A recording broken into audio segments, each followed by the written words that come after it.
नमस्कार दर्शकों, स्वागत है आप सभी का हमारे चैनल पर। दर्शकों, सीएए जैसे ही लागू हुआ वैसे ही जो रोहिंग्याज हमारे देश में घुसपैठ करके गलत तरीके से चले आए हैं और यहाँ रह रहे हैं, उनका भी मामला अब उठ गया है। और रोहिंग्याज को लेके एक पिटीशन ऑनरेबल सुप्रीम कोर्ट के समक्ष दाखिल की गई है कि भाई इसमें कहा गया है कि जो रोहिंग्याज हैं उनको डिटेंशन कैंप में रखा गया है, जो कि गलत है। इसी को लेकर ऑनरेबल सुप्रीम कोर्ट में सुनवाई चल रही है और केंद्र सरकार ने भी इस पर कड़ा रुख अपनाया है और कड़े शब्दों में ये कहा है कि भाई चाहे जो भी हो, ये जो पॉलिसी मेकिंग का डिसीजन है ये सरकार का है। सरकार डिसाइड करेगी कि किसके साथ कैसा बर्ताव, कैसा व्यवहार करना है। तो आगे दर्शकों इसमें हम बताएंगे कि पूरा मामला है क्या और ये मामला उठा क्यों। आप अगर चैनल पर दर्शकों नए हैं तो चैनल को सब्सक्राइब जरूर करें। तो दोस्तों, हमारे देश में घुसपैठ की समस्या बहुत गंभीर है और ये कई वर्षों से चलती चली आ रही है। और इसमें सबसे ज़्यादा अगर घुसपैठ हुई है तो ये जो रोहिंग्या मुसलमान हैं इन्होंने की है। अब ये रोहिंग्या हैं कौन? देखो, बेसिकली ये जो रोहिंग्याज हैं ये म्यांमार के लोग हैं। अब म्यांमार की जो जनसंख्या, वहाँ पे बुद्धिस्ट ज़्यादा हैं। अब हुआ क्या है कि बुद्धिस्ट लोगों ने रोहिंग्या मुसलमानों को मान्यता नहीं दी। अब मान्यता नहीं दी तो इन्होंने वहाँ से भागना शुरू किया। अब म्यांमार से होते होते ये बांग्लादेश आए, बांग्लादेश होते होते फिर ये इंडिया में घुसपैठ करना शुरू कर दिए। अब हुआ क्या कि ना तो ये म्यांमार के नागरिक हैं, ना ये बांग्लादेश के नागरिक हैं, ना ये भारत के नागरिक हैं। हाँ, ये ज़रूर है कि भारत में चोरी छिपे रात के अंधेरे में गलत तरीके से घुसपैठ करके ये लोग भारत में प्रवेश किए। विशेषकर जो हमारे पूर्वोत्तर के राज्य हैं, जैसे कि आपका आसाम हो गया, नागालैंड हो गया और पश्चिम बंगाल हो गया, ये जो राज्य हैं इसमें घुसपैठ की समस्या सबसे ज़्यादा रही है। हालांकि आसाम सरकार ने भी घुसपैठ रोकने के लिए काफ़ी कुछ किया है।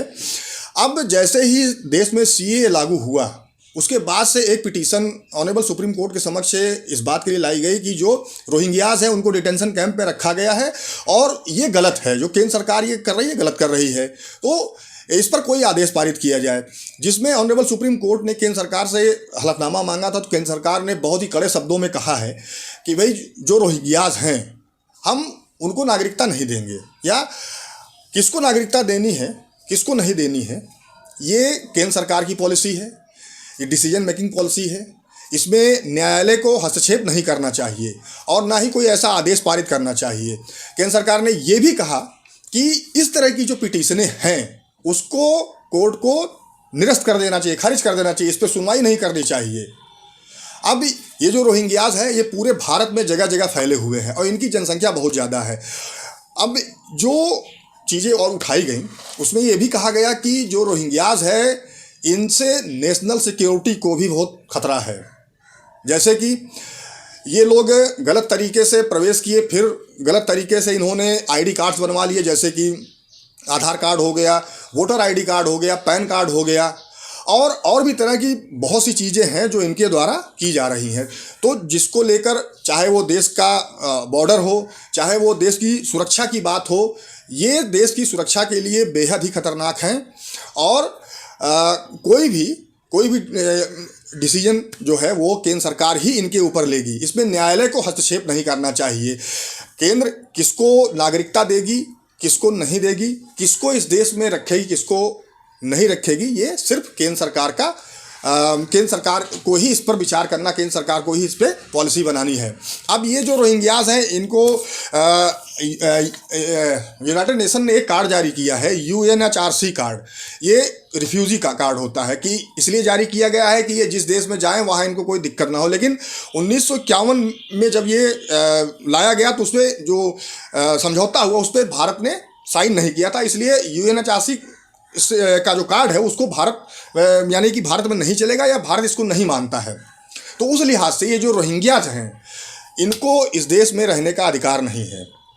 अब देखना ये है कि इस पर ऑनरेबल सुप्रीम कोर्ट का क्या जजमेंट आता है। हालांकि केंद्र सरकार ने स्पष्ट रूप से ये कह दिया है कि ये जो रोहिंग्याज हैं इनकी वजह से देश को बहुत ज़्यादा खतरा है, देश की सुरक्षा को लेकर खतरा है।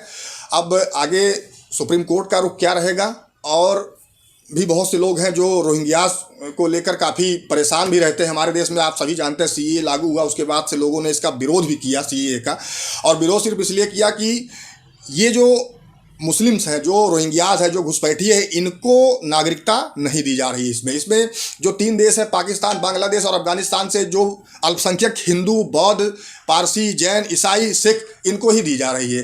तो सबसे ज़्यादा तकलीफ जो सीएए का विरोध करने वाले हैं उन्हीं को हो रही है, इसको सीएए को लेकर, कि आखिर इसमें जो मुस्लिम्स हैं, जो घुसपैठिए के रूप में देश में आए हैं, उनको नागरिकता क्यों नहीं दी जा रही है। चाहे जो भी हो, केंद्र सरकार ने कड़े रुख में स्पष्ट तरीके से ये कह दिया है कि इस पे कोर्ट को इंटरफेयर नहीं करना चाहिए, इस पे जो कुछ भी होगा वो सरकार को ही करना है, और जो रोहिंग्याज हैं उनको इस देश में रहने का अधिकार नहीं है, चूँकि वो गलत तरीके से घुसपैठ करके आए हैं और उनकी वजह से इस देश की सुरक्षा को खतरा है।